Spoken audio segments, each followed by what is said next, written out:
Aquí inicia La Fosa Escéptica, un lugar para ejercitar la mente, con Alfonso Villalpando.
Hola, ¿cómo están amigos? Bienvenidos a esto que es el episodio número 140 de La Fosa Escéptica. 140 capítulos, ni yo me la creo.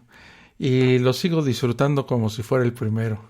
Espero que ustedes también, donde me estén oyendo, en el país en el que se encuentren, que estén bien, que tengan mucho trabajo, que tengan buena salud y que toda su familia, amigos, conocidos, vecinos, estén bien en esta pandemia. Y quiero saludar sobre todo a los que ya están aquí en el chat. Germán Santelices es el primero y es el único, y a todos los que forman el ya bastante numeroso grupo de Facebook de La Fosa Escéptica. Somos ya casi 140 personas, ateos y escépticos, que nos juntamos, que nos congregamos en ese grupo de Facebook, pues para discutir, para hablar, para expresarnos y para reírnos, porque la religión en todos sus aspectos y en todas sus derivaciones y acepciones da para mucha risa, la verdad. Hoy vamos a hablar de una pregunta que se hacen todos los religiosos. Bueno, no se lo preguntan, más bien lo aseguran. Dios es amor, pero para nosotros es pregunta. ¿Dios realmente es amor? Comenzamos.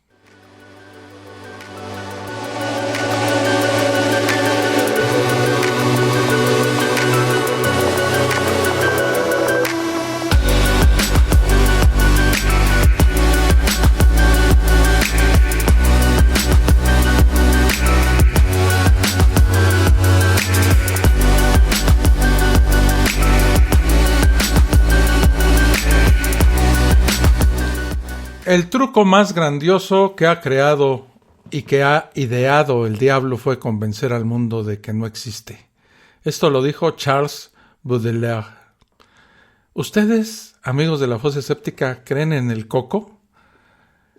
Sí, el coco, el hombre de la bolsa, el boogeyman en los países angloparlantes. Bueno, pues el coco, el hombre de la bolsa, es un tipo de monstruo que usan algunos papás para hacer que sus niños se duerman rápido al acostarlos de noche. Es un ser terriblemente malo que se esconde tras la puerta cerrada del armario o que espera detrás de la ventana de la habitación para llevarse a los niños que desobedecen y no se duermen. Y los que no se duermen inmediatamente. En algunas versiones, el destino de estos infantes es macabro. Una canción que a muchos de nosotros nos cantaron en nuestra infancia, nuestras mamás, para dormirnos, dice más o menos así: duérmete mi niño, duérmete mi ya, porque viene el coco y te comerá. Claro que las mamás la cantaban más entonaditas que yo, ¿verdad? El pensamiento infantil se caracteriza por su irracionalidad. Un niño pequeño no se preocupa por pensar, sino que cree a pie juntillas lo que le dicen sus papás. Su vida depende de ello. Es una adaptación evolutiva natural con decenas de miles de años de antigüedad. Un infante desobediente en la sabana del Serengeti, por ejemplo, que no hiciera caso absoluto a sus papás de no salir a caminar de noche, con toda seguridad terminaría entre las fauces de una jauría de hienas o una manada de leones. Su linaje genético del infante, junto con su curiosidad hereditaria, acabarían ahí, sin descendientes. Por el contrario, un bebé que obedeciera a los cuentos de miedo de sus padres, crecería, maduraría y dejaría descendencia con una obediencia genética igual a la que le garantizó llegar a la edad madura. Genéticamente, somos crédulos. Aunque la credulidad infantil tiene valor adaptativo, también se caracteriza por su profunda irracionalidad. Un niño pequeño no se cuestiona por qué el coco va a estar metido en su armario, ni cómo llegó ahí. Tampoco considera la alta improbabilidad de que el coco esté en cada uno de los hogares con niños pequeños del planeta simultáneamente, esperando para ver cuáles no se duermen, pues para llevárselos. Tampoco piensa cómo podría llevarse y almacenar simultáneamente el buen porcentaje de críos que no son capaces de dormirse inmediatamente, ni cómo hace para zampárselos al mismo tiempo. ¿No le dará indigestión al coco? ¿Cómo es que no sale nada de ello en las noticias? Y si el coco no es ubicuo, ¿por qué preocuparse si hay decenas de millones de casas en el planeta? ¿Cuál es la verdadera posibilidad de que me lleve el coco si hay tantas casas en las que el coco pueda estar ocupado espiando? ¿Cómo hace el coco para escoger una casa entre tantas? ¿Cómo hace para meterse en el armario? ¿Se teletransporta? ¿Por qué necesita usar un saco? ¿Por qué nadie ve al coco agazapado bajo las ventanas? El niño pequeño no piensa. Simplemente cree a ciegas cuanta tontería le digan sus padres. Y esto no está mal. Su vida depende de ello. ¿Qué tal si es cierto y resulta que viene el coco y se lo come? La credulidad infantil instintiva en monstruos irracionales no termina en la niñez. Esta puede marcar la vida adulta de forma irreversible. Consideremos, por ejemplo, la creencia en el diablo. Justo en la etapa más temprana de nuestra infancia, en el momento en que somos más sugestionables, se nos hizo creer en este monstruo, ridículamente malvado, que lo único que busca es nuestra condenación eterna. Algunas interpretaciones cristianas actuales, muy influenciadas por los apócrifos intertestamentarios como el libro de Enoch, caracterizan al diablo como un ángel increíblemente inteligente, extraordinariamente hermoso, que ante su belleza y magnificencia olvidó que un ser finito no puede enfrentarse a otro infinitamente poderoso y decidió rebelarse contra su creador. Una decisión inconmensurablemente más estúpida que plantarse en una línea férrea con la palma de la mano, apuntando hacia el tren de alta velocidad que se nos acerca a 375 kilómetros por hora, confiados en que podremos detener al tren con la fuerza de nuestro brazo, al más clásico modo del coyote de las caricaturas del Correcaminos. Este ángel, el diablo, fue tan idiota que no pudo realizar correctamente una comparación de fuerza tan simple, que hasta la hiena más zarapastrosa de la sabana africana realiza cotidianamente: evaluar el tamaño del león que se acerca y ver que es más prudente rehuir el enfrentamiento. ¿Quién pudiera creer que un ser incapaz de esta comparación es realmente inteligente? Según esta interpretación cristiana, se nos quiere hacer creer que este ángel cretino, devenido en Satanás, más imbécil e idiota que una hiena, es dizque el gran peligro para la vida espiritual de la humanidad. Es que la mentalidad creyente no puede darse el lujo de dudar. Tiene que creer acríticamente que un ser tan idiota como para enfrentarse a otro infinitamente poderoso es realmente inteligente y peligrosísimo para nosotros.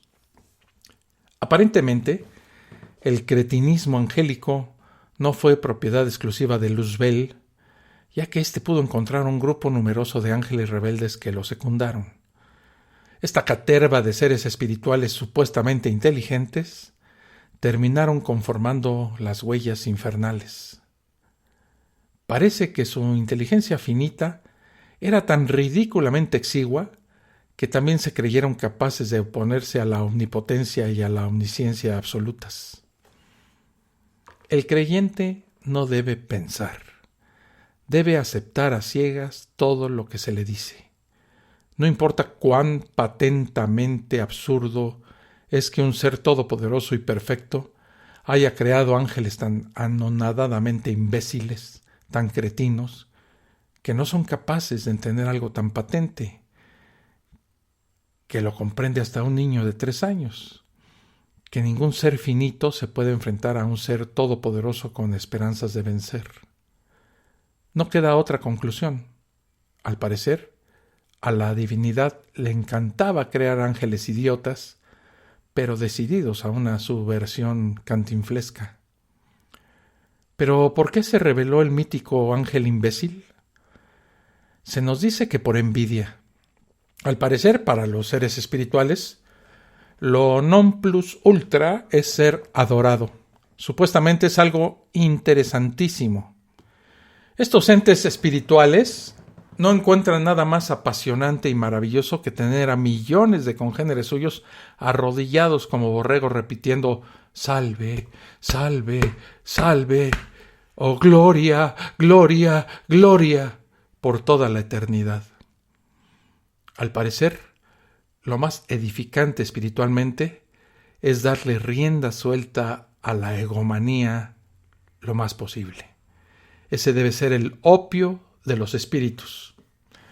Nosotros como personas pensantes encontramos infinitamente tonto, aburridor y soporífero el ser adorados por incontables espíritus durante toda la eternidad. Sí, pero el creyente no se puede permitir este tipo de dudas. Si los pastores dicen que ser adulados, que recibir adoración infinitamente es lo más maravilloso a lo que puede aspirar un ser espiritual, tiene que creerse esto. No sea que de pronto se concluya que el mayor atributo del ser que anhela esto es una autoegolatría y una pedancia infinita. Por supuesto, estos seres espirituales inicuos no solo se rebelaron por envidia de la deseada adoración divina, también se nos dice que terminaron aborreciendo al hombre por envidia. Envidiaban la especial deferencia de Dios hacia la humanidad. Hemos de creer que estos seres angélicos inmortales, supuestamente inteligentes, tremendamente poderosos, casi ubicuos, sentían envidia del amor que derrochaba Yahvé para con nosotros, que se manifestó en situaciones como que nos hiciera limitados material e intelectualmente, que la primera pareja humana fuera creada tan idiota que ignoraba la diferencia entre el bien y el mal, que los descendientes de esta primera pareja fueran condenados a morir por algo que no hicieron, que toda la humanidad, incluso los niños de pecho, fuera ahogada por un diluvio por ser disque muy malos, que se aniquilara étnicamente a decenas de miles de moradores de una supuesta tierra prometida a punta de espada, y esta lista podría continuar por horas. Sí, estos ángeles tremendamente inteligentes consideraron que aparte de ser adorados, también era envidiable el ser limitados, el no tener intelecto angélico, el no poder volar ni teletransportarse, y el ser carne de cañón de Yahvé. Ellos querían ser amados de esta forma particular y sintieron envidia de nosotros los viles mortales. Oh, es que eran tan inteligentes. No es bueno dejar florecer dudas y comenzar a acariciar la idea de que eran un poco masoquistas al anhelar las sádicas muestras de cariño de Yahvé para con la humanidad, tanto que veían su propia potencia e inteligencia como un insulto a su dignidad angélica. No, mejor no pensar. Mejor no pensar que envidiar a la humanidad y envidiar al mismo tiempo la condición divina es una contradicción tan estúpida como anhelar la riqueza infinita y la pobreza infinita al mismo tiempo. Pero basta de enfocarnos en los ángeles y pensemos por un instante en esa divinidad. ¿Cuál fue la decisión de Dios una vez que se le corrompieron sus ángeles cretinos? ¿Reencauzarlos? ¿Reinsertarlos a la vida celestial? ¿Encerrarlos? ¿Aniquilarlos? No. Al parecer, lo mejor que se le ocurrió a Dios fue dejarlos libres para que fueran a la creación a tentar a la humanidad. También consideró prudente el dejarlos ir y venir a su antojo por sus dominios celestiales, tal como hizo con Satán antes de tentar a Job. Es que todo el mundo sabe que cuando un ángel revoltoso e imbécil se rebela contra un Dios infinitamente sabio, lo mejor que puede hacer es dejar que destruya su creación y cause la muerte y sufrimiento de millones de sus hijos amados a lo largo de su historia, para probar el punto de que los ángeles cretinos estaban equivocados. Tanto nos ama Dios que no solo no destruyó a Satán, sino que le permitió todo esto. Y es cuando digo, alabado sea el Señor. Yo ya regreso. Estás escuchando La Fosa Escéptica, un lugar para ejercitar la mente.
Regreso ya a La Fosa Escéptica. Gracias Germán, gracias Ernesto por estar aquí escuchando y participando en el chat en vivo aquí en Spreaker. Bueno, el diablo, como vimos, anda suelto, porque se lo permitió Dios. Pero afortunadamente, el Dios Todopoderoso tuvo un plan para defendernos del demonio. Y este plan es muy simple. Bastó mostrarnos cuán amoroso era, crucificando a su propio Hijo, para que los que crean que su sangre derramada nos limpia nuestros pecados sean salvos y se vayan al cielo por toda la eternidad a recitar salve, salve, salve, gloria, gloria, gloria, aleluya, aleluya, aleluya, para siempre. Es que todo el mundo sabe que la dicha más maravillosa a la que puede aspirar un ser humano, por encima del nacimiento de sus hijos, de recibir el cariño y ternura de su pareja, de sus logros intelectuales o de la satisfacción al ayudar a alguien necesitado, es irse a un sitio nebuloso por toda la eternidad a darle lisonjas eternas a un ser espiritual tan maravilloso que necesita que lo estén adulando eternamente. Por supuesto, antes de esto habrá una batalla escatológica cuyos pasos, de acuerdo con la absurda doctrina fundamentalista evangélica, están predeterminados en el libro de Daniel, en los evangelios sinópticos y en el Apocalipsis. Estos pasos, como sabe todo ángel rebelde e inteligente que se respete, serán seguidos al pie de la letra por Satanás para ir como borrego al matadero, a su destrucción definitiva. es que todos saben que cuando un rebelde recibe los planes de su destrucción en un libro sagrado, lo mejor que puede hacer es seguir a rajatabla su destino para dejarse destruir. Esto de nuevo, según la doctrina de los cristianos fundamentalistas, que interpretan el Apocalipsis no como una carta de aliento a los cristianos perseguidos del siglo I bajo Tito y Vespasiano, sino como el plan futuro de la humanidad, en el cual se vencerá a Satanás, según un esquema que el mismo ángel idiota seguirá puntualmente. Pero el creyente no puede pensar, no debe razonar que si Satán decidiera no hacer nada nuevo y no siguiera ninguno de los pasos que el Apocalipsis le adjudica, entonces todas esas profecías de Dios serían falsas, y el mismísimo ángel caído, con su libre albedrío y su inacción, habría hecho de Yahvé un mentiroso. Mejor no pensar que está en poder de Satanás el echar por tierra la revelación de la Biblia. Bastaría que nunca marcara a sus seguidores con la señal de la bestia. Bastaría que no enviara nunca a su anticristo para que el plan divino establecido en el libro de la Revelación nunca se llevara a cabo y terminara siendo un fiasco divino. No, mejor no pensar.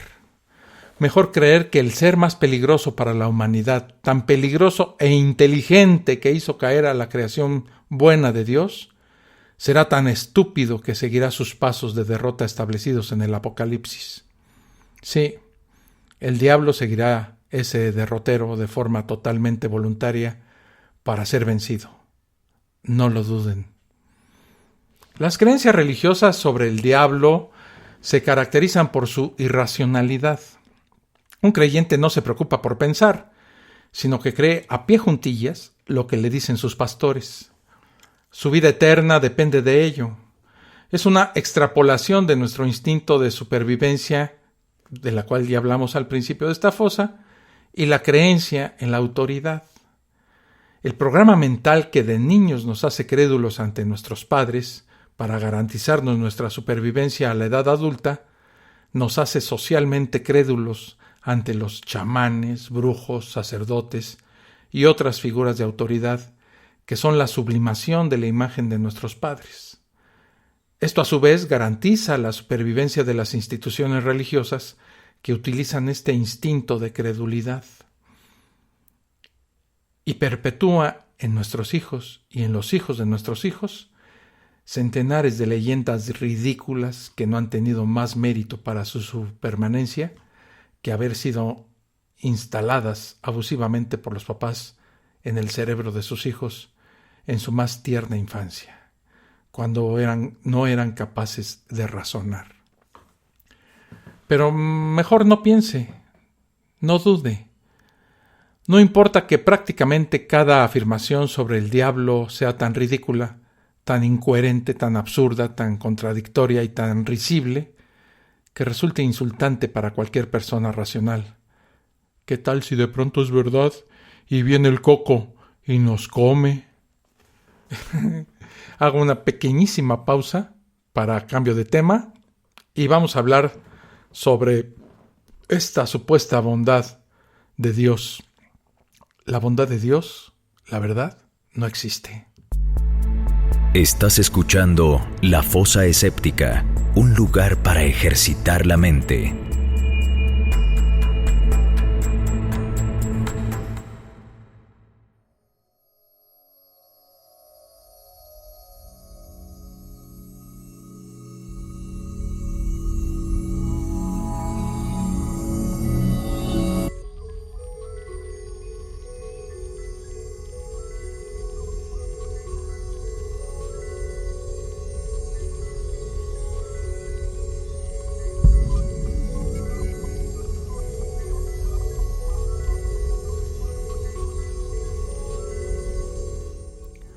Todos los grupos cristianos aceptan la Biblia como texto inspirado por su Dios Yahvé, también conocido con el alias de Jehová.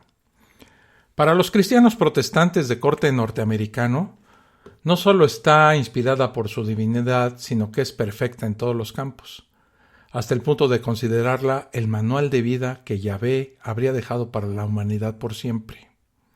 Basándose supuestamente en ella, y escogiendo con cuidado cuáles textos leer en sus púlpitos y cuáles ocultar, los cristianos afirman que su Dios es infinitamente bueno, justo y misericordioso. Llegan a decir que Dios es amor. Todos ellos sostienen esta visión neotestamentaria. Dios es un Padre amoroso. Pero ¿qué dice el Evangelio de Mateo? Oísteis que fue dicho, amarás a tu prójimo y aborrecerás a tu enemigo. Mas yo os digo, amad a vuestros enemigos, bendecid a los que os maldicen, haced bien a los que os aborrecen, y orad por los que os ultrajan y os persiguen, para que seáis hijos de vuestro Padre que está en los cielos, que hace que su sol salga sobre malos y buenos, y llueva sobre justos e injustos. Los creyentes basan su fe en Yahvé como un Dios bueno y justo en textos neotestamentarios como este. Pastores, curas y predicadores lo repiten a diario en sus iglesias para convencer a sus fieles de que su Dios es paradigma de amor y justicia, la base perfecta de cualquier sistema ético, moral o legal. Pero, ¿esto es cierto? ¿El Dios de la Biblia es en verdad justo, bueno, lento a la ira y rico en clemencia? Quien no se conforma con escuchar al pastor en su iglesia, quien lee la Biblia personalmente, encuentra numerosos textos que demuestran lo contrario. Aunque se podrían citar cientos de pasajes parecidos, solo les voy a leer uno que representa bien a Yahvé. El relato se explica solo. En el Deuteronomio, capítulo 28, dice así: Pero si no obedeces la voz de Yahvé tu Dios, y no pones en práctica todos sus mandamientos y normas que hoy te prescribo, vendrán sobre ti todas estas maldiciones. Maldito serás en la ciudad y en el campo. Maldita será tu canasta de frutos y tu reserva de pan. Maldito el fruto de tus entrañas y el fruto de tus tierras, los partos de tus vacas y las crías de tus ovejas. Maldito serás cuando salgas y maldito también cuando vuelvas. Yahvé mandará la desgracia, la derrota y el susto sobre todo lo que tus manos toquen, hasta que seas exterminado, y perecerás en poco tiempo por las malas acciones que cometiste, traicionando a Yahvé. Él hará que se te pegue la peste hasta que desaparezcas de este país que hoy pasa a ser tuyo. Yahvé te castigará con tuberculosis, fiebre, inflamación, quemaduras, tizón y roya del trigo que te perseguirán hasta que mueras. El cielo que te cubre se volverá de bronce y la tierra que pisas de hierro. En vez de lluvia, Yahvé te mandará cenizas y polvo que caerán del cielo hasta que te hayan barrido. Yahvé hará que seas derrotado por tus enemigos.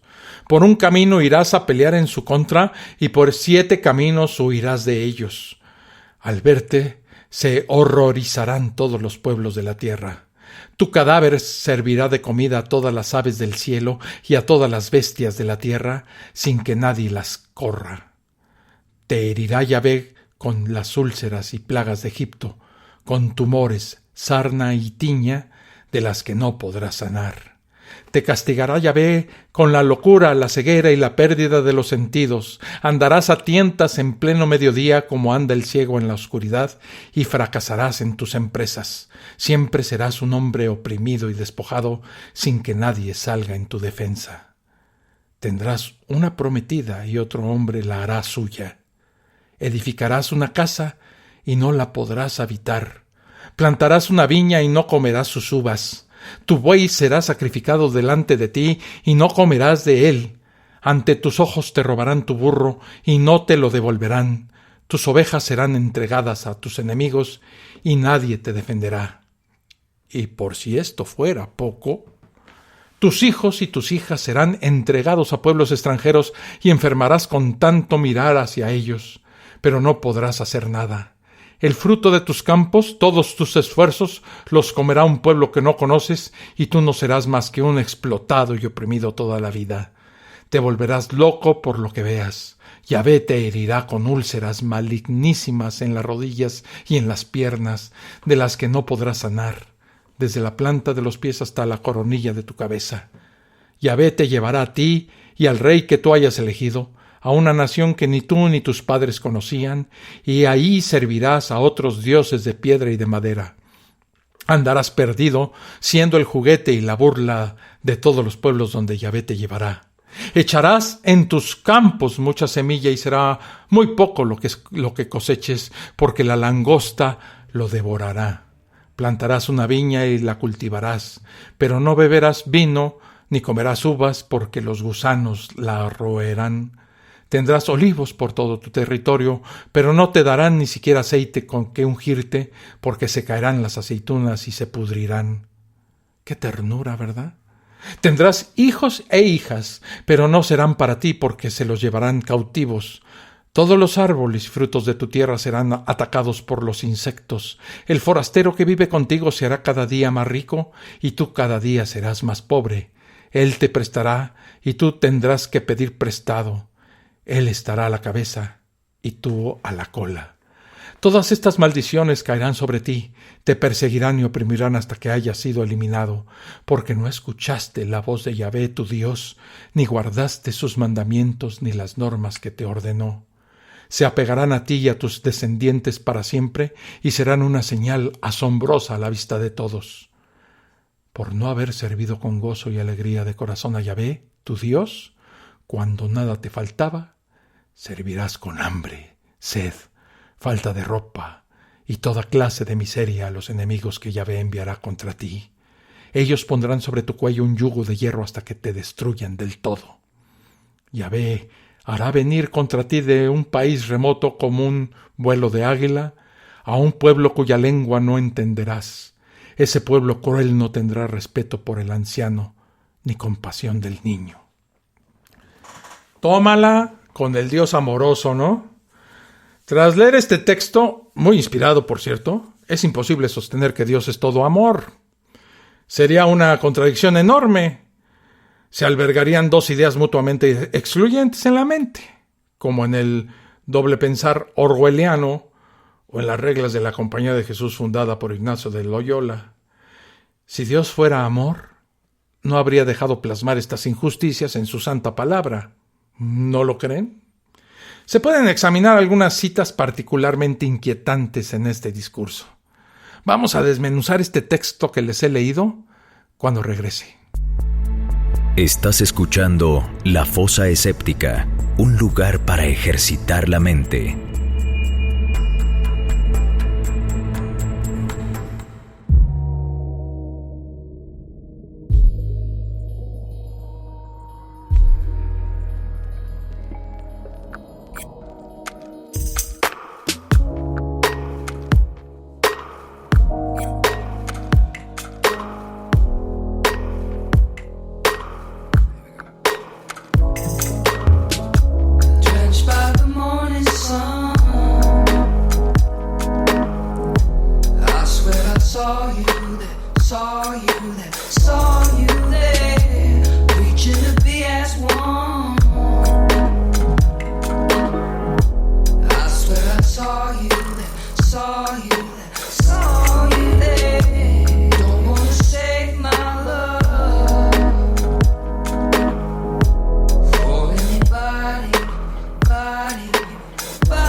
Regreso aquí a La Fosa Escéptica. Se está juntando la gente aquí.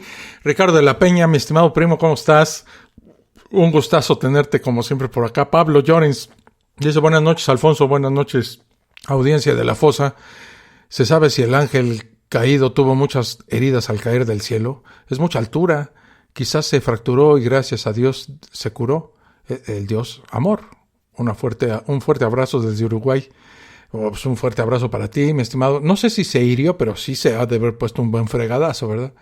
Saludos desde Nayarit, dice Ernesto Barrón. Saludos. Híjole, qué bonito es Nayarit, ¿eh? Claro que Dios es amor, es culpa del hombre que Diosito se enoje. ¿No ves que somos impíos pecadores? Sí, claro. ¿Para qué nos da libre el albedrío si sabe cómo nos ponemos? Y dice Ricardo, qué bueno que era amoroso. Donde haya sido de venganza si hubiera valido madres. Saludos a los que intervienen aquí en el chat de Spreaker.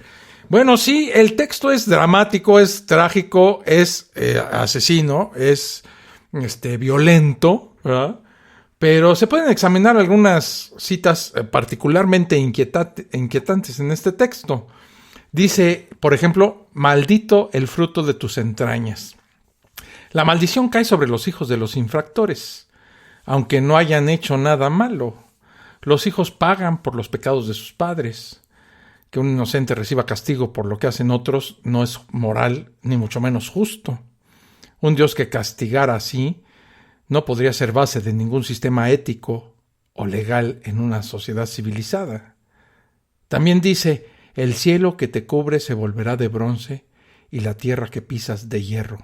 En vez de lluvia, Yahvé te mandará cenizas y polvo que caerán del cielo hasta que te hayan barrido. Si se cree en el texto, todo ser del territorio ocupado por el pecador, plantas, animales y personas, pues padecerían la sequía enviada como castigo. Castigar a un culpable con una medida que afecta a incontables inocentes, pues es inmoral.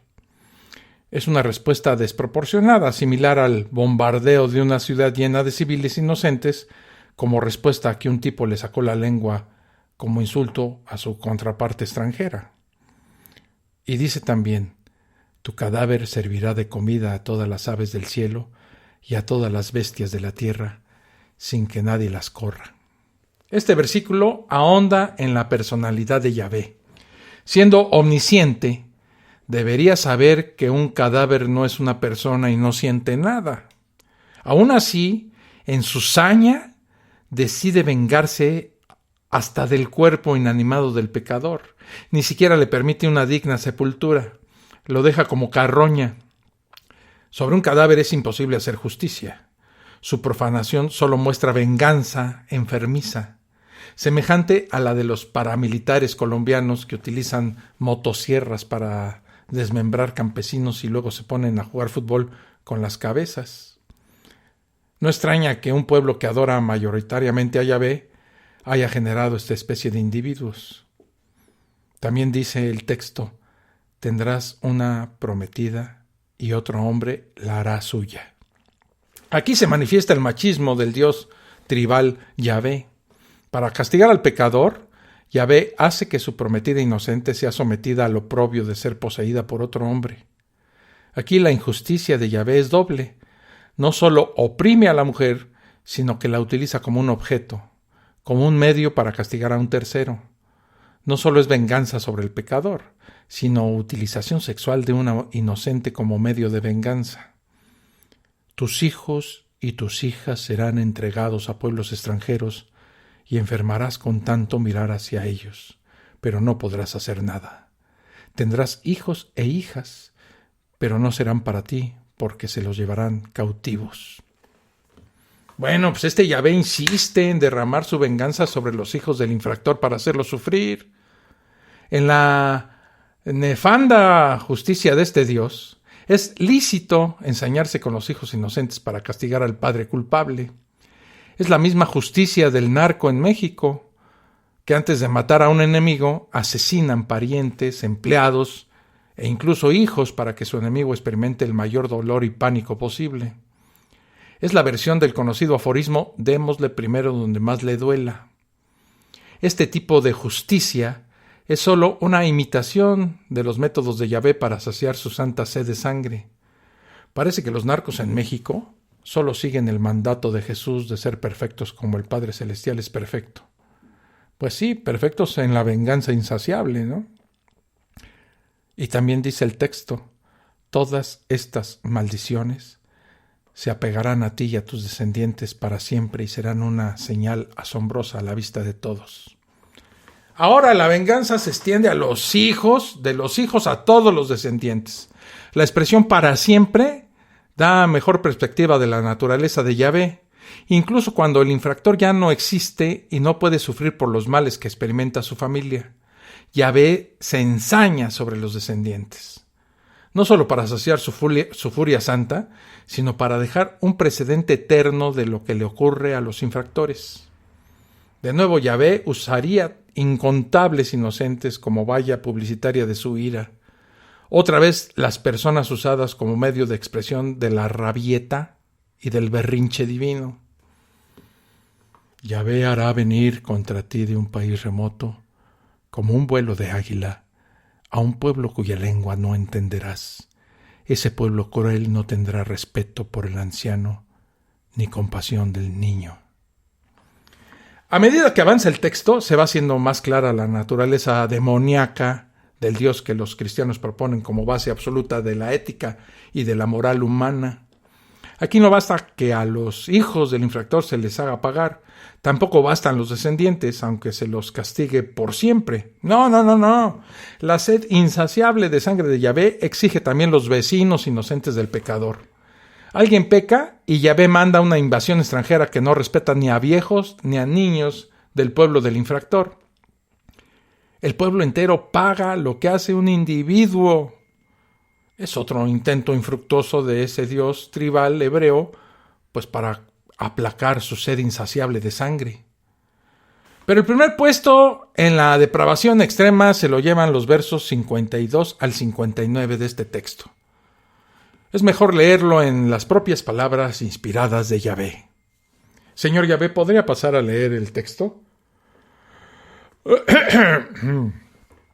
Te asediarán en todas tus ciudades hasta que caigan en todo tu país las murallas más altas y fortificadas en las que tú ponías... Espérame, ¿qué está leyendo? Así no se lee. Así leemos en la iglesia. No, pues se va a tardar años. Espérame tantito. Lo voy a leer yo. Chingada, ni para eso sirve. Te asediarán en todas tus ciudades hasta que caigan en todo tu país las murallas más altas y fortificadas en las que tú ponías tu confianza. Quedarás sitiado dentro de tus ciudades en todo el país que te da Yahvé tu Dios. Te comerás el fruto de tus entrañas, la carne de tus hijas e hijos que te haya dado Yahvé en el asedio, y angustia a que te reducirá tu enemigo. El hombre más refinado de tu pueblo se esconderá de su hermano, incluso de su esposa y de los hijos que les queden, negándose a compartir con ellos la carne de los hijos que se estará comiendo, porque nada le quedará durante el asedio, y la angustia que tu enemigo te reducirá en todas tus ciudades. La mujer más tierna y delicada de tu pueblo, tan delicada y tierna que hacía ademanes para posar en tierra la planta de su pie, se esconderá del hombre que se acuesta con ella, e incluso de su hijo o de su hija, mientras come la placenta salida de su seno y a los hijos que dio a luz por falta de todo otro alimento, cuando tu enemigo te sitie en tus ciudades y te reduzca a la más extrema miseria. Si no guardas ni pones en práctica las palabras de esta ley, tales como están escritas en este libro, y no temes a ese nombre glorioso y terrible, a Yahvé tu Dios, Él te castigará a ti y a tus descendientes con plagas asombrosas, plagas grandes y duraderas, enfermedades malignas e incurables. Esto, señoras y señores, está en la Biblia.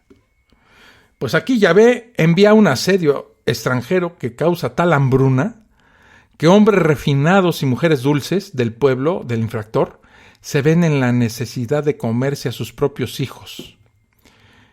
Eso es de una morbosidad horripilante, pero no basta que Yahvé derrame su venganza sobre los hijos del infractor, ni sobre sus descendientes, ni siquiera sobre los vecinos inocentes del infractor. También es necesario que estos se coman a sus propios hijos por hambre.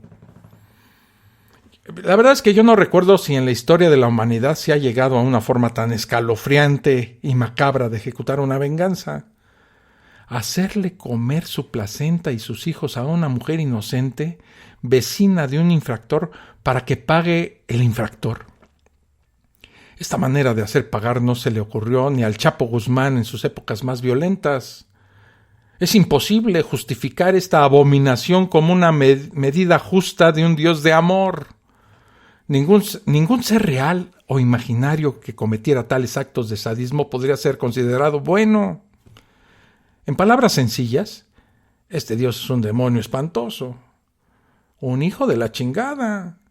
Si la Biblia es palabra divina, el Dios que la dictó es un monstruo abominable, inmoral, injusto, homicida, infanticida y sádico, por decirlo menos. No se puede tildar de amoroso a semejante monstruo, cuyas atrocidades hacen palidecer los crímenes de Hitler, de Stalin y cualquier terrorista moderno. Al ver tales atrocidades, se entiende cuán justificado estaba el hereje Marción al eliminar de su canon bíblico la totalidad del Antiguo Testamento del sádico Dios Yahvé. Los creyentes fundamentalistas presentan dos justificaciones ante esta situación. En primer lugar, argumentan que Yahvé es soberano, o sea, él habría creado a la humanidad y por tanto podría utilizarla como se le pegara su regalada gana. Para una persona ética, esta justificación es aterrorizante. Cualquier persona que la esgrimiera podría justificar de la misma forma los más terribles genocidios por la única razón del poder del genocida. Su Dios es un Hitler cósmico que, por tener el poder de hacerlo, puede ensañarse y hacer uso de personas inocentes según le venga en gana. Una deidad tan atroz como esta, si existiera, sería indigna de ser adorada por cualquier persona buena y justa. Quien a sabiendas de tales atrocidades adorara a semejante deidad homicida para ganarse la vida eterna obedeciendo al Señor, sería tan inmoral como quien respaldara a Hitler conociendo sus genocidios solo para ganarse los favores del Führer. Una actitud así alcanzaría las cotas más altas de mezquindad a las que puede llegar el ser humano. Pero hay más. Ya regreso. Estás escuchando La Fosa Escéptica, un lugar para ejercitar la mente.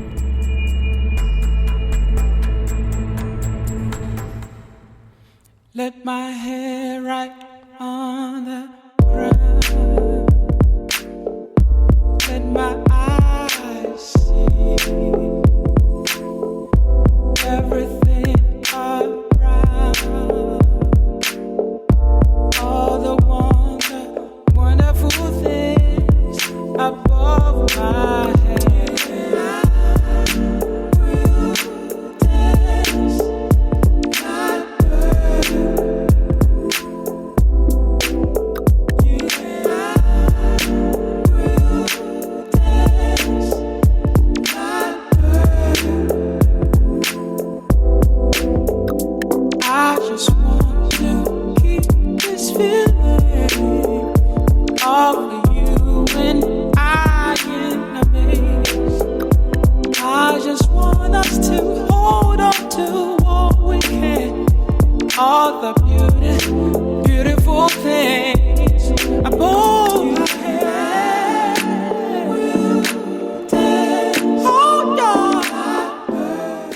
Ya regreso aquí a La Fosa Escéptica y bueno, en segundo lugar, sobre lo que estamos hablando, sobre este texto, algunos creyentes apuntan a la gran cantidad de bendiciones que envía Yahvé a quien le obedece, bendiciones que aparecen junto antes del pasaje citado.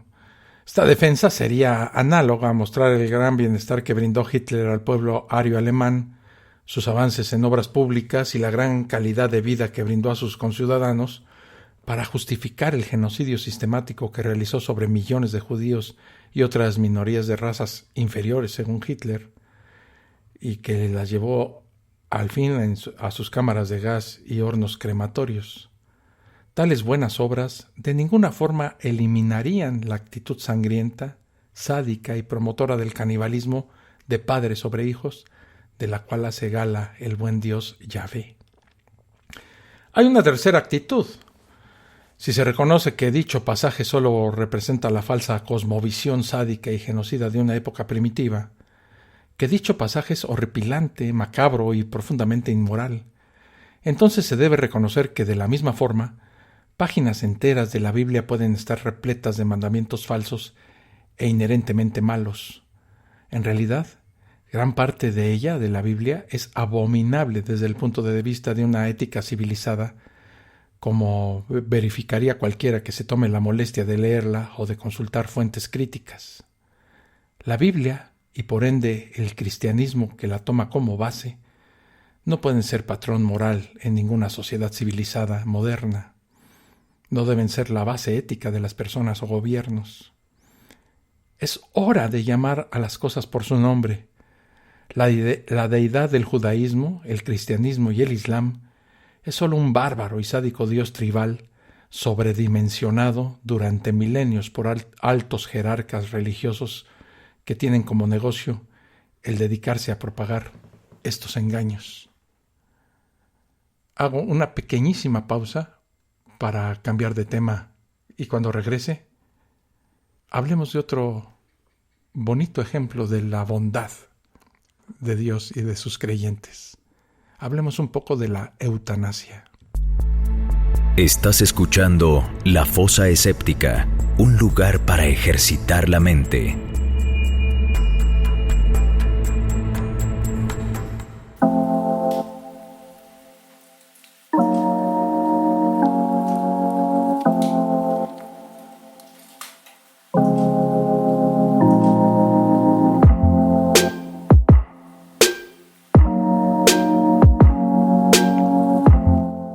Pues sí, regreso aquí a la fosa escéptica. Fíjense que una de las parábolas más hermosas del Nuevo Testamento a los ojos del creyente es la del hijo pródigo.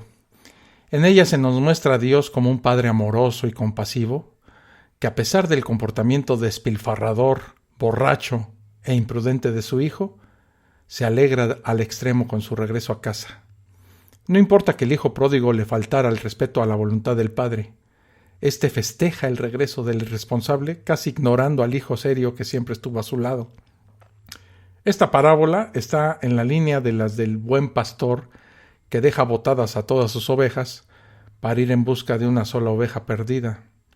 Si estos relatos en verdad representaran el carácter de Yahvé, una de sus características fundamentales sería la felicidad abrumadora por el regreso al buen camino de cualquier pecador.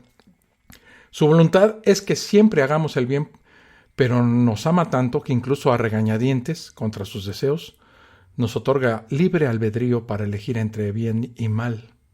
Tal como el padre dejó ir al hijo pródigo, así respeta nuestra decisión de comportarnos con la barbarie que con frecuencia nos caracteriza como seres humanos, pero siempre tendrá los brazos abiertos para nuestro regreso.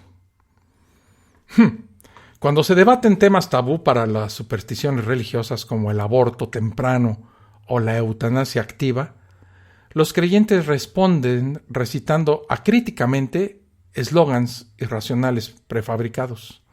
Por ejemplo, si un racionalista señala que la vida humana digna es un valor superior al de la vida humana a secas, y por eso la eutanasia es una opción para el sufrimiento irremediable, el creyente vomita: ¡No a la eutanasia! ¡No a la cultura de la muerte! ¡El dueño de la vida del hombre es Dios! Esa es otra de las supersticiones predominantes, que Dios es soberano sobre la vida humana. Es quien la da y quien la quita. Determina cuándo dejaremos de existir y dicta hasta cuándo debe soportar la tortura el enfermo terminal. El adagio popular refleja este dogma: nadie se muere en la víspera. Por estas creencias se tilda al enfermo terminal que pide eutanasia de cobarde pecador que merece ser torturado por toda la eternidad en el infierno por evitar el sufrimiento que Dios le manda.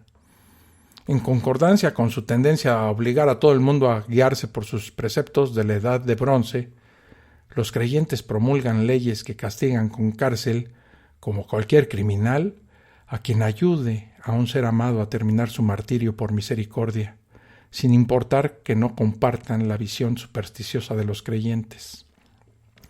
Quien no haya desconectado su racionalidad hasta este punto, comienza a notar inmediatamente que algo anda muy mal con las cualidades divinas mencionadas hasta este momento, como las de Dios, que es amor. Si la primera es cierta, Si Dios no quiere que nadie peque, su voluntad en todo momento sería que todos fueran buenos, e incluso el asesino más sanguinario o el pederasta más desvergonzado, pero los ama tanto que los deja libres para hacer y deshacer a su antojo. ¿Qué implica esto para la soberanía de Dios sobre la vida? En 1994, en Colombia, el líder paramilitar Carlos García, alias Doble Cero, estableció una escuela paramilitar de descuartizamiento. Francisco Enrique Villalba, alias Carlos Barreto, declaró cómo llevaban campesinos inocentes a esos cursos, muchas veces ancianos y mujeres embarazadas, y los desmembraban con motosierras y machetes metódicamente de las piernas a la cabeza. Así mantenían vivas a las víctimas el mayor tiempo posible para maximizar su tortura. Esto a la vez sembraba el terror sobre los pobladores indefensos. Aunque el Dios Padre amoroso deseaba fervientemente que estos terroristas volvieran sus vidas a Cristo y dejaran sus crímenes, estos tomaron la decisión soberana de despedazar vivas a centenares de personas. Muy a su pesar y por respeto al libre albedrío de los paramilitares, dejó que descuartizaran sin misericordia a miles de inocentes, que no murieron cuando Dios quiso, sino cuando estos asesinos eligieron. Es evidente, hay una contradicción entre la permisividad de Dios hacia nuestro libre albedrío y su supuesta soberanía sobre la vida humana. Si Dios da libre albedrío a los masacradores para asesinar a miles de personas cuando les venga en gana, entonces la duración de la vida del hombre no es potestad de Dios, sino decisión humana. Los hechos atroces de nuestra historia reciente así lo demuestran. Examinemos los niveles del absurdo a los que llegan los supersticiosos opositores a la eutanasia por creer en una imaginaria potestad divina sobre la vida. ¿Me acompañan? Bueno, ya regreso. Estás escuchando La Fosa Escéptica, un lugar para ejercitar la mente.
Ya regreso aquí a la fosa escéptica y sigamos con este ejemplo paramilitar.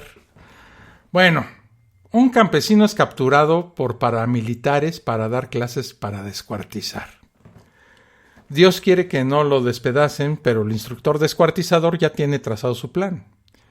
Supongamos que el campesino, consciente de la muerte que le espera, le quita la pistola a uno de los asesinos y se pega un tiro en la sien para no morir desmembrado. ¿Qué diría un creyente? Para el cristiano, el campesino sería un suicida cobarde porque no vivió hasta cuando Dios quiera, a pesar de que su fin con motosierra tampoco sería el establecido por Dios.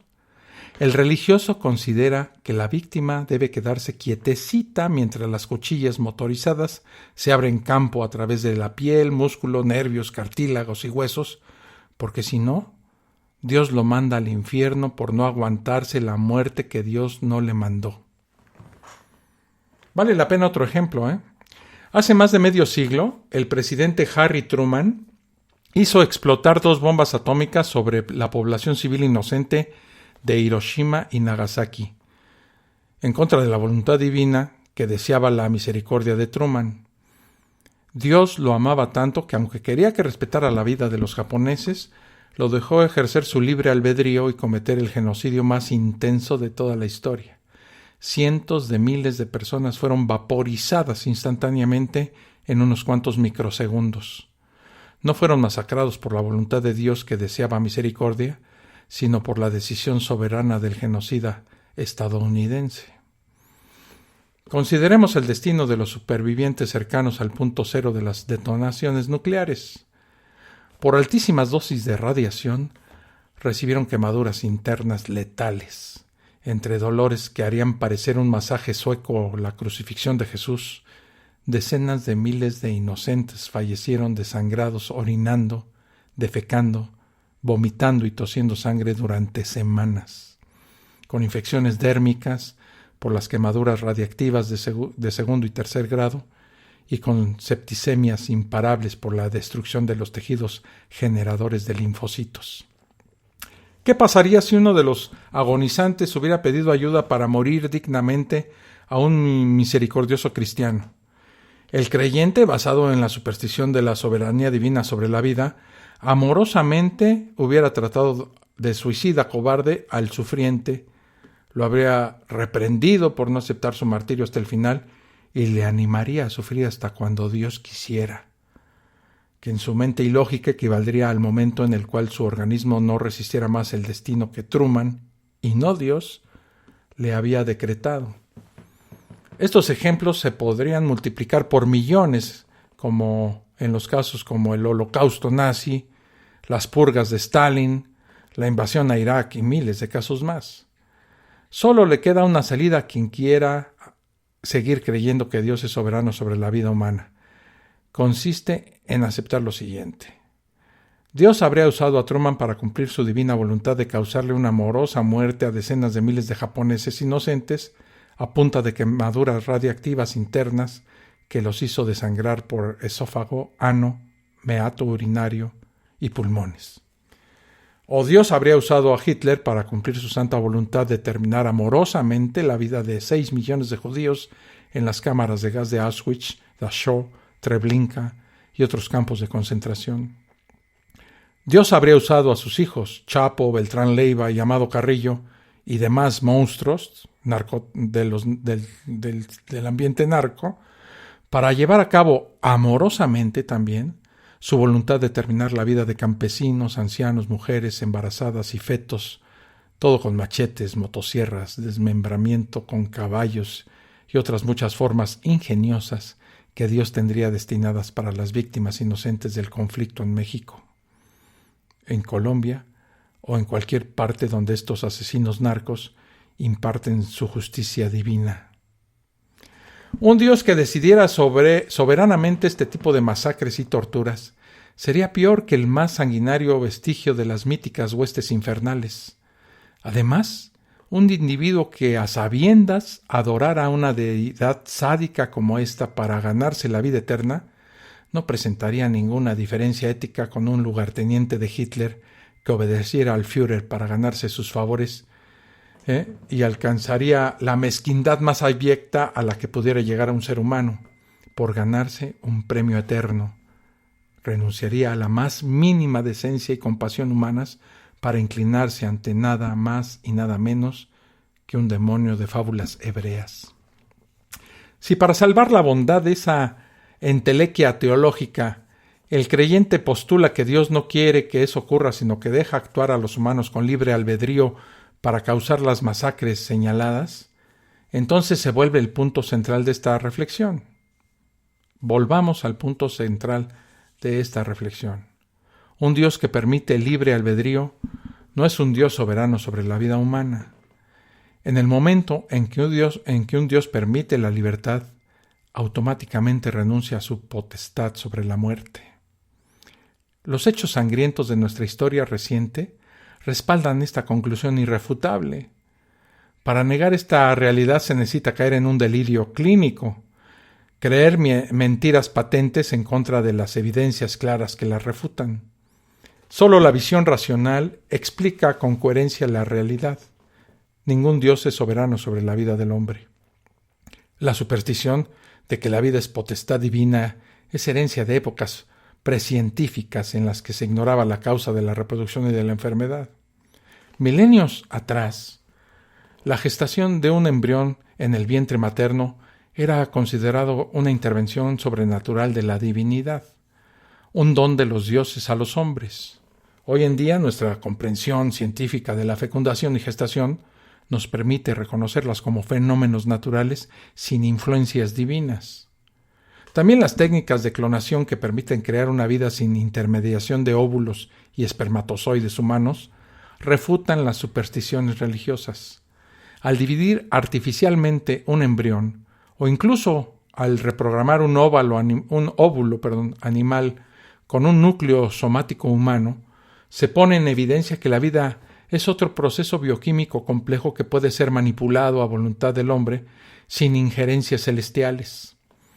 De igual forma, en épocas precientíficas, la muerte era potestad de los dioses porque las enfermedades eran incomprendidas y misteriosas. La ignorancia científica de ese entonces achacaba a espíritus, dioses y demonios lo que hoy en día sabemos que es causado por toxinas ambientales, daños genéticos, virus, bacterias y todo tipo de parásitos. Hoy día, la ciencia nos permite tratar y curar enfermedades que hace solo unas décadas hubieran sido interpretadas como la voluntad de Dios de llevarse al paciente. La potestad divina sobre la vida, inventada por credos míticos de épocas precientíficas, fue heredada por las religiones modernas. El creyente actual solo hace eco de una superstición irracional de la Edad de Bronce, incluso ignorando los hechos y renunciando a la cordura y la racionalidad. Dejando a un lado el deterioro en la capacidad racional ya señalado, las creencias en mitos irreales tienen profundas repercusiones éticas en la sociedad. Los niveles de inmoralidad a los que llegan los creyentes en la potestad de Dios rayan en el sadismo más aterrador. Así, la idea absurda de que alguna deidad decida sobre la vida humana hace que miles de agonizantes se vean obligados a un martirio terminal insoportable y vano, solo porque los supersticiosos imponen legislaciones inmisericordes que castigan la eutanasia como asesinato. Por la irracionalidad voluntaria a la que someten, los recitadores de eslogans ponen por encima del derecho a una vida digna la obligación a una existencia penosa y cierran todo camino a la misericordia terminal. La superstición teísta es uno de los peores lastres para el avance social y uno de los mayores causales de sufrimiento en los enfermos terminales indefensos y sin esperanza de recuperación. Los racionalistas debemos salir del closet y comenzar a confrontar los eslóganes vacíos basados en mitos medievales con los argumentos racionales basados en los hechos y la realidad que heredamos de los griegos y de la Ilustración. La dignidad de la vida y la misericordia humana, señoras y señores, están hoy en juego. Ya regreso con algo a lo que he llamado y la Biblia dice. Estás escuchando La Fosa Escéptica, un lugar para ejercitar la mente.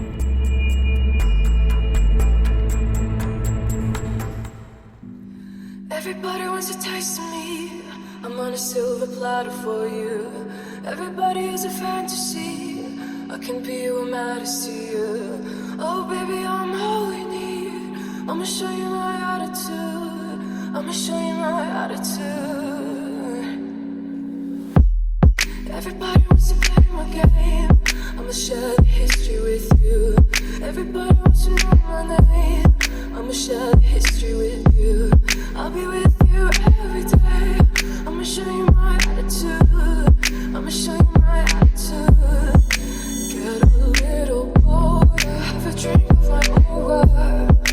Get a little closer, have a drink of my aura. Get a little lower, have a drink of my aura. Everlasting water, have a drink of my aura. Have a drink of my. Ya regreso aquí a la fosa escéptica y bueno, ¿y la Biblia dice? ¿Qué dice la Biblia? Bueno, en las confrontaciones religiosas entre cristianos, se considera la Biblia como autoridad ética y moral. Los fundamentalistas la consideran sin errores en todo aspecto. Sería el manual de usuario de la raza humana. Así, el evangélico promedio escarba sus sagradas escrituras en busca de versículos que apoyen sus puntos de vista particulares y al presentarlos considera zanjada la cuestión. Dios ha hablado. Bueno, pues esto no es exclusivo de protestantes fundamentalistas. Incluso creyentes tolerantes y progresistas las usan para atacar actitudes cuestionables en sus interlocutores. No es extraño, por ejemplo, que se critique a los cristianos fanáticos por sus respuestas irritadas, sacándoles en cara un supuesto olvido del amor al prójimo como eje central cristiano. Supuestamente esto debería incluir a los creyentes de otras confesiones. El uso del buen libro no se limita a discusiones formales en el debate. Tópicos trascendentales como el control de la natalidad, el aborto, la homosexualidad, la enseñanza de la evolución en las escuelas, etc., son rechazados basándose en la Biblia, lo que les daría autoridad divina. El creyente común solo sabe de la Biblia lo que el sacerdote o el pastor le sugiere leer desde el púlpito y aceptará a pie juntillas lo que le digan. Aceptará lo que diga su clérigo porque la Biblia lo dice. Un lector escéptico que no limite su lectura a estos contados pasajes se va a llevar una sorpresa. ¿Cuán válido es usar la Biblia para dirimir disputas morales y sociales? Basar nuestra ética en la Biblia sería justificado si ella mostrara estándares sobrenaturales de bondad, lo esperable, ¿verdad? Si hubiera sido inspirada por un creador bondadoso, todopoderoso y omnisciente, preocupado de que sus criaturas recibieran claramente sus indicaciones. Sin embargo, un examen detallado muestra un panorama radicalmente distinto. Las primeras indicaciones sobre el Dios de la Biblia se encuentran en las primeras páginas, donde se lee cómo la humanidad queda condenada a muerte por la desobediencia de sus dos primeros progenitores, creados ignorantes de lo bueno y lo malo. ¿Cuán justo es castigar por desobediencia a una pareja creada sin saber que desobedecer es malo? ¿Cuán justo es castigar a todos sus descendientes por lo que ellos hicieron? Aunque la historicidad de este mito es rechazada por todos los biblistas, historiadores y científicos serios, en él se marca la pauta subsiguiente del carácter de Yahvé.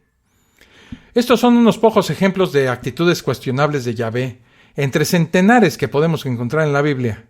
Por ejemplo, impone tortura física sobre mujeres inocentes y funda el machismo. Manda asesinar a espada a los moradores originales de la tierra prometida, sin excepción. Un solo ejemplo de estas masacres culminó con 12,000 asesinatos de hombres y mujeres. En otro mito popular, Yahvé asesina a toda la humanidad, excepto a 8 personas. Entre las víctimas se contarían todos los niños de pecho y todos los fetos del planeta.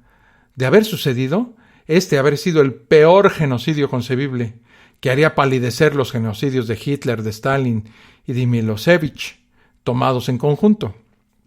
Yahvé también mata a todos los hijos mayores inocentes de un país, solamente porque su gobernante se niega a cumplir sus deseos. Lo peor es que el gobernante desobedece porque el mismo Yahvé lo obliga a desobedecer. Esto es usar personas inocentes como medio de venganza, la total deshumanización y utilización del ser humano. Esta masacre pudo haberse evitado si Yahvé hubiera movido al gobernante a aceptar sus deseos, pero al parecer esta deidad prefiere ostentar sus genocidios que lograr sus objetivos de forma amorosa. El carácter genocida de este Dios Padre no se limita a sus enemigos. Incluso el pueblo elegido es víctima frecuente de su Dios de amor. Por ejemplo, manda asesinar a las familias inocentes de israelitas culpables de robar un anatema. Esto fue poco comparado con los 70,000 asesinatos que Yahvé habría cometido en el pueblo de Israel para vengar un censo hecho por David. Y eso que supuestamente era el trato amoroso de Dios. Yahvé tiene un particular sentido de la justicia, pues no castiga a los culpables, sino que castiga a sus hijos, nietos, bisnietos y demás generaciones inocentes. Incluso llega a ejercer venganza sobre los cuerpos inanimados de sus enemigos, algo que solo se podría hacer por puro morbo, ya que un cadáver, como ya sabemos, pues no puede sentir nada. Las vendetas de Yahvé hacen palidecer los crímenes del peor asesino serial. Yahvé manda sobre las mujeres inocentes vecinas de un pecador castigos tan atroces como hacerles comer sus propios hijos. Yahvé también manda hambrunas sobre niños de pecho a los que se les termina pegando la lengua al paladar por la sed, solo para torturar a sus padres. Más aterrador aún, la divinidad de los cristianos castiga a los vecinos inocentes de un idólatra, haciendo que las mujeres aborten a punta de espada y haciendo que se estrellen a los bebés inocentes contra las rocas. Igualmente castiga a mujeres inocentes haciendo que las violen y haciendo atravesar con flechas a sus hijos. Un castigo particularmente macabro contra niños que se burlan de un calvo es despedazar a estos 42 niños mediante el uso de 2 osos feroces. La Biblia no solo muestra el carácter demoníaco del padre de Jesús, sino que lo presenta como un legislador inmoral e injusto. Basta recordar unas cuantas leyes, ¿no? Yahvé manda que se le cercenen las manos a la mujer que ayuda a su marido en una pelea, si separa al agresor tomándolo de sus genitales. El marido se está peleando con un tipo. La señora, al ver que al tipo, a su marido, se lo está llevando pifas, lo que hace la señora es agarrar al agresor con sus manos por los genitales. ¿Qué hace Jesús? ¿Qué hace Dios? Manda cortarle las manos a la mujer. También manda asesinar a quienes trabajen en sábado, a las muchachas que no sangren en su primera relación sexual, a los hijos desobedientes, a los homosexuales, entre muchísimos otros. Yahvé considera impura e intocable a la mujer menstruante y a la que acaba de dar a luz. Incluso en leyes tan universales como los 10 mandamientos, Yahvé borra con el codo lo que escribe con la mano.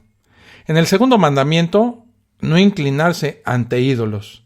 Yahvé amenaza con castigar a los descendientes del transgresor hasta la 4ª generación.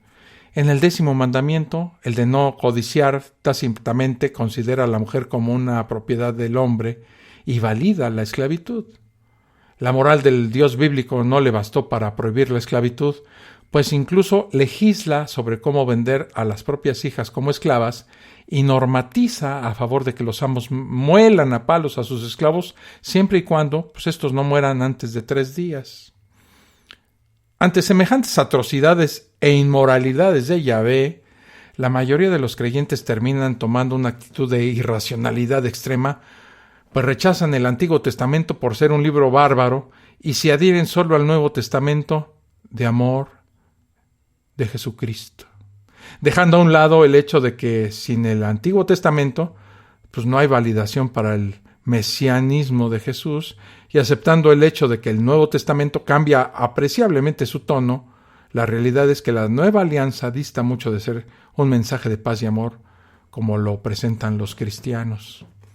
El mensaje amoroso de Jesús se puede resumir en la frase: cree en mí o te voy a mandar a freír al infierno.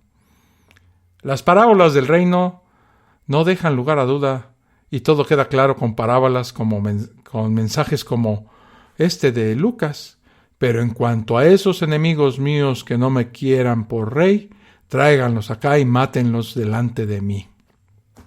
De hecho, aunque se tilde de príncipe de la paz y se le recuerde para fomentar la tolerancia ante nuestros congéneres, la realidad es muy distinta. El mensaje de Jesús es sectario e intolerante, como lo dice en Mateo, capítulo 10. A cualquiera que me reconozca delante de los demás, yo también lo reconoceré delante de mi Padre que está en el cielo. Pero a cualquiera que me desconozca delante de los demás, yo también lo desconoceré delante de mi Padre que está en el cielo. No crean que he venido a traer paz a la tierra. No vine a traer paz, sino espada, porque he venido a poner en conflicto al hombre contra su padre, a la hija contra su madre, a la nuera contra su suegra. Los enemigos de cada cual serán los de su propia familia. El que quiere a su padre o a su madre más que a mí, no es digno de mí. El que quiere a su hijo o a su hija más que a mí, no es digno de mí. El que no toma su cruz y me sigue, no es digno de mí. El que encuentre su vida, la perderá. Y el que la pierda por mi causa, la encontrará. Así como el más salvaje de los gángsters de la época de la prohibición en Chicago. Hay versículos incluso más fuertes, que muchas veces se tergiversan en las traducciones modernas, cambiando un aborrece por querer menos. Y dice así Lucas: si alguno viene a mí y no aborrece a su padre y madre y mujer e hijos y hermanos y hermanas y aún también su propia vida, no puede ser mi discípulo. O este otro: he venido a traer fuego a la tierra, y cómo quisiera que ya estuviera ardiendo, pero tengo que pasar por la prueba de un bautismo, y cuánta angustia siento hasta que eso se cumpla.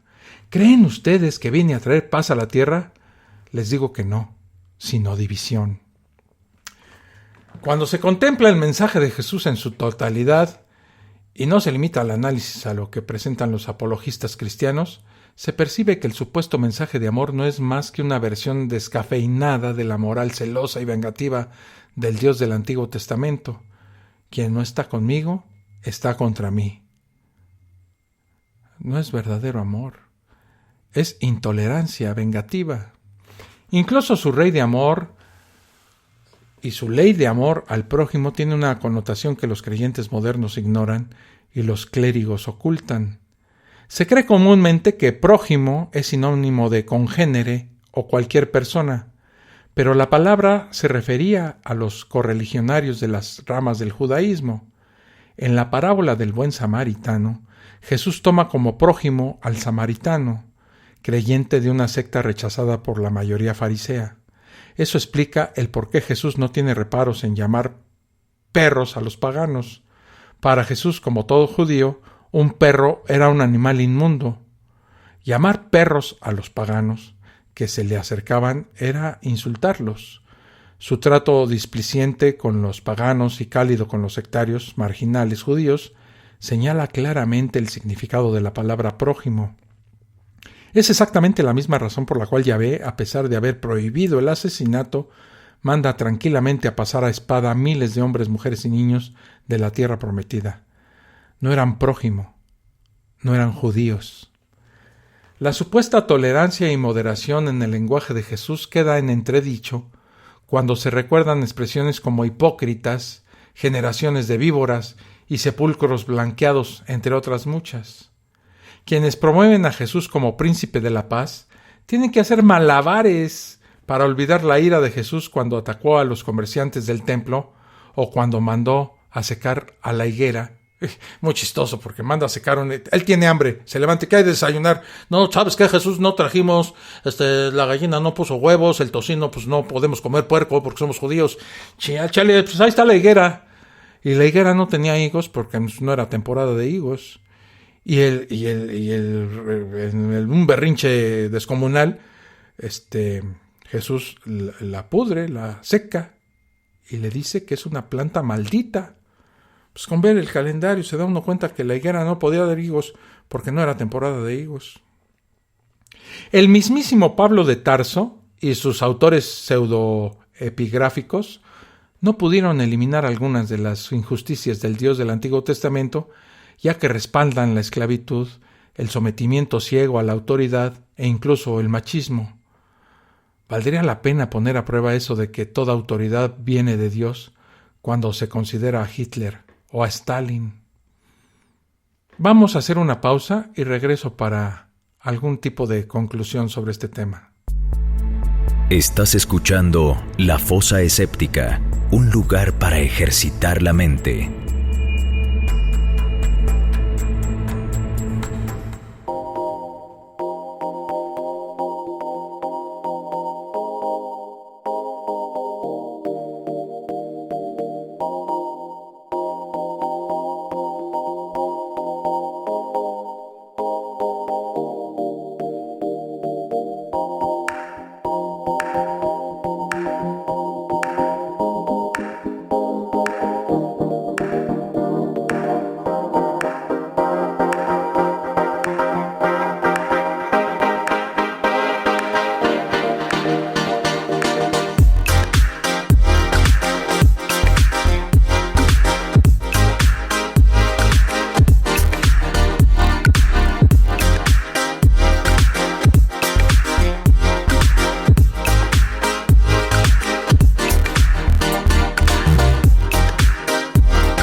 Ya regreso aquí a la fosa escéptica. Me da gusto saludar a Ernesto Ortega Betancourt, que tiene una idea, tiene una exhortación, ¿verdad? Dice: compañeros aquí presentes y oyentes, quiero exhortarlos a que envíen un comentario en audio tal y como lo pidió el señor Villalpando, y como tú, Ernesto, lo mandaste, y muy interesante, por cierto.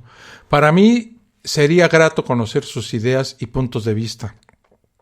Lo pido también como para apoyar este tipo de programas que ayudan a mejorar el pensamiento racional. Gracias, saludos. Pues gracias, Ernesto, y claro, hacemos una exhortación, tú y yo, a que todos los oyentes de esta fosa escéptica manden un audio con alguna opinión al correo electrónico. También lo pueden mandar al Telegram, que ya tenemos un grupo en Telegram, que lo buscan como la fosa escéptica, y seguro se pueden unir a ese grupo de Telegram, o también al grupo que tenemos en Facebook de la fosa escéptica. Ahí nos dejan el audio y yo con mucho gusto, si es de interés general, pues lo transmito en alguna de las fosas. Dice Pablo Llorens: no hubo quien dijera a Jesús, no le pidas peras al olmo. Pues sí, claro. Si en verdad dice Germán Centelices, si en verdad se tendría que hacer caso a las leyes de la Biblia, se tendría que matar a más de la mitad de la población. Pues sí, la gente no, nada más toma lo bonito de la Biblia, que es lo menos, y desecha lo malo, que es lo más, ¿verdad?